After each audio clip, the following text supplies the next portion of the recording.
Hey guys, welcome back to Oak and Age. If this video looks a little different than you're used to, it's because I'm on the road. I'm staying at the Rimrock Hotel in Banff, Alberta, Canada. Alright, unfortunately I'm gonna have to take it over from here via a voiceover because I just couldn't get a lot of great video or audio quality at the bar in the Rimrock.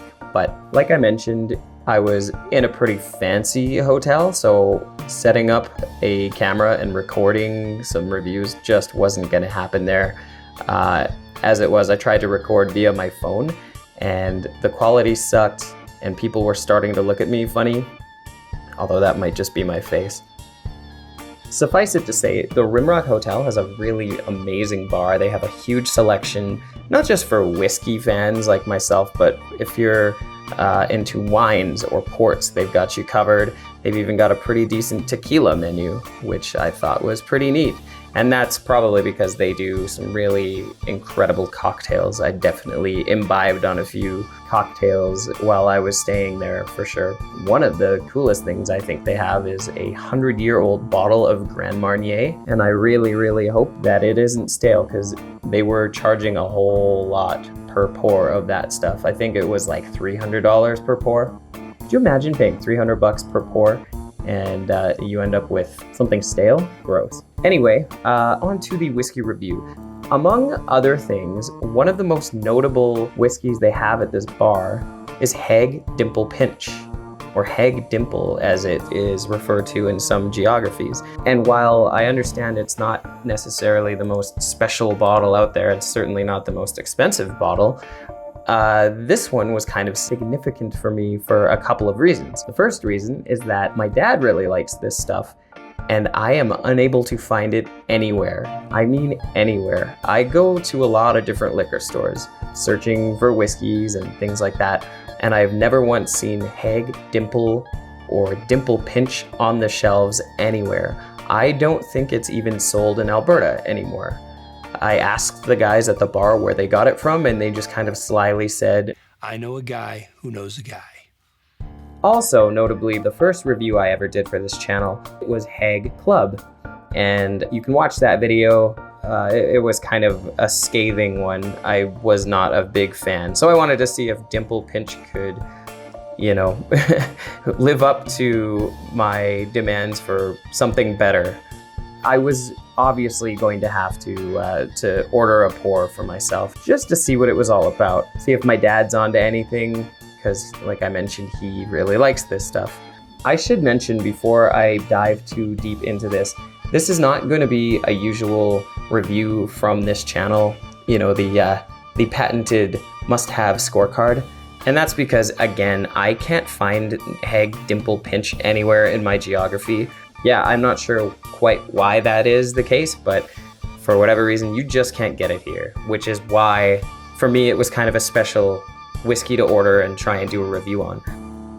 Haig Dimple, or Dimple Pinch as it is known, is called that for a reason, and that's because the bottle has a really peculiar shape. It's shaped as though someone pinched some dimples into it.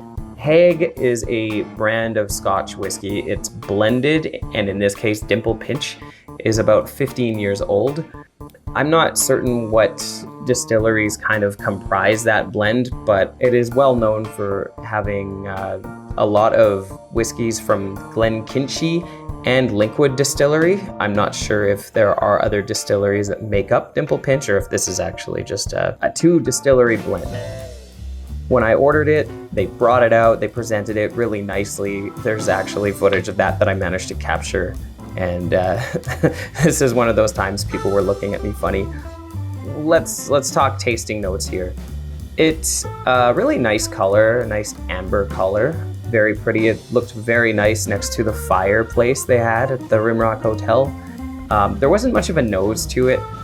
It was present, but it wasn't overwhelming. It was just kind of warming, you know, maybe hints of caramels or butterscotch or toffee, one of those, maybe some honey, but you know, no signs of any smoke. There wasn't a whole lot of astringency or alcohol punch to the face kind of characteristic, and I think I can probably attribute that to the fact that this whiskey was bottled at 40% ABV or 80 proof, which isn't a whole lot.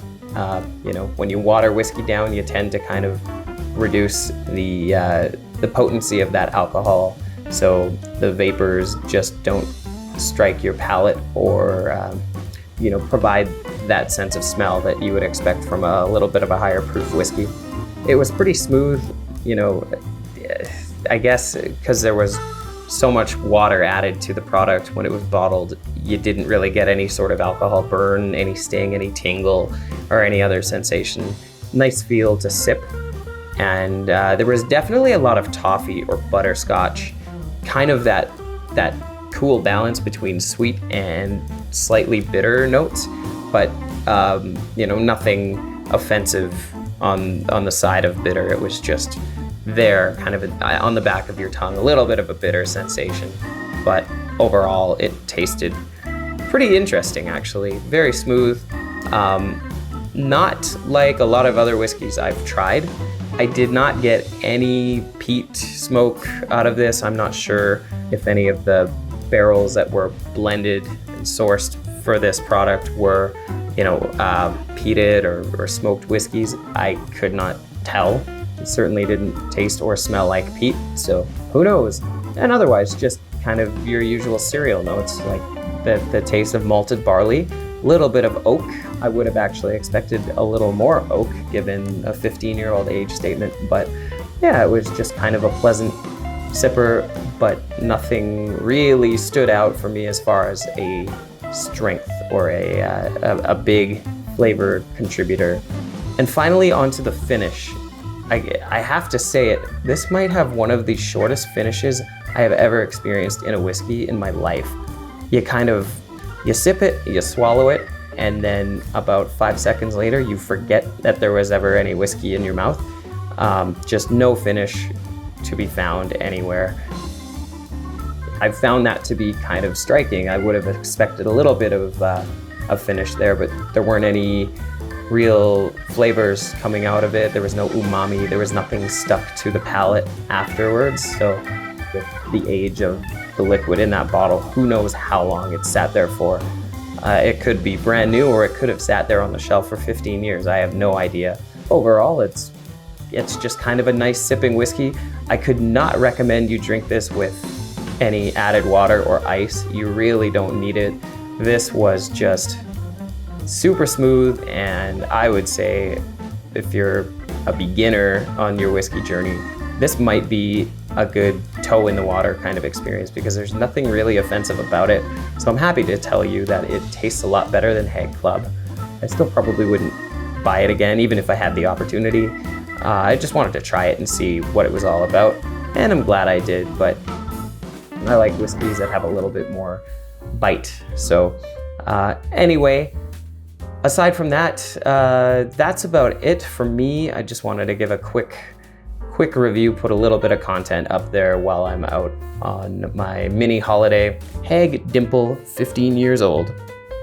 If I had to give it some kind of a rating, I'll give it a 65% out of 100. Didn't really blow me away. Didn't disappoint me either. It was just it was nice to sip on, and it didn't cost me too much. So yeah, not bad. 65%, perfectly decent rating. Anyway, that's it from me. We'll get back to some more usual content in the next week or two here. But until next time, drink responsibly, and yeah, we'll catch you later.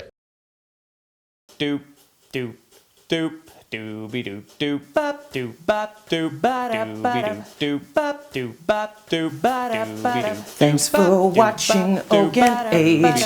Please hit like and subscribe. Cause if you don't, I will hunt you down and I'll gouge out both of your eyes.